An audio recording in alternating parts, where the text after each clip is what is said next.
എല്ലാവർക്കും അറിയുന്ന പോലെ തന്നെ ഋഷിൻ ഒരു കില്ലർ ഡിസൈനർ ആണ്, ഭയങ്കര അടിപൊളി ആർട്ടിസ്റ്റ് ആണ്. അന്നേ നമ്മള് കണ്ടപ്പോ കിളി പോയി. ഞങ്ങളിത് പഠിച്ചുകൊണ്ടിരിക്കുന്ന ആൾക്കാർക്ക് കിട്ടുന്ന ഏറ്റവും വലിയൊരു ഓപ്പർച്യൂണിറ്റി ആയിട്ട് ഇത് കാണുന്നവര്. ഹായ് ഋഷി. എന്റെ ഫോൾഡറിൽ ഏറ്റവും കൂടുതൽ സ്പേസ് പോയത് ഇറക്കാത്ത പോസ്റ്റേഴ്സിനായിരിക്കും.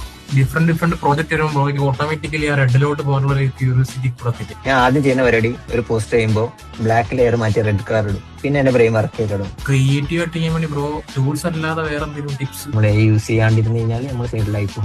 അപ്പം എയും കൂടെ നമ്മളെ സ്കില്ലും എയും കൂടെ ബ്ലെൻഡ് ചെയ്ത് യൂസ് ചെയ്യുകയാണെങ്കിൽ നന്നായിരിക്കും. കേഴ്സിൽ നമ്മൾ ഈ ഡാർക്ക്നെസ്സും ഈ മിഡ് ടോൺസും ഹൈലൈറ്റ്സും ഉണ്ടാവും. പോസ്റ്റർ ചെയ്യുന്ന സമയത്ത് ഒരു കംപ്ലീറ്റ്ലി സാറ്റിസ്ഫാക്ഷൻ വന്നിട്ടാണോ സ്റ്റോപ്പ് ചെയ്യാറ്, അതോ നല്ല ക്വാളിറ്റി ഇമേജ് വർക്ക് ചെയ്യണമെന്ന് എനിക്ക് നല്ല താല്പര്യം. അത്യാവശ്യം നല്ല റീച്ച് കയറിയ ഒരു പോസ്റ്റർ ചെയ്യുന്ന അലിഫിന്റെ ഡാപ്സിനായിട്ട് വർക്ക് ചെയ്തൊരു പോസ്റ്ററാണ്.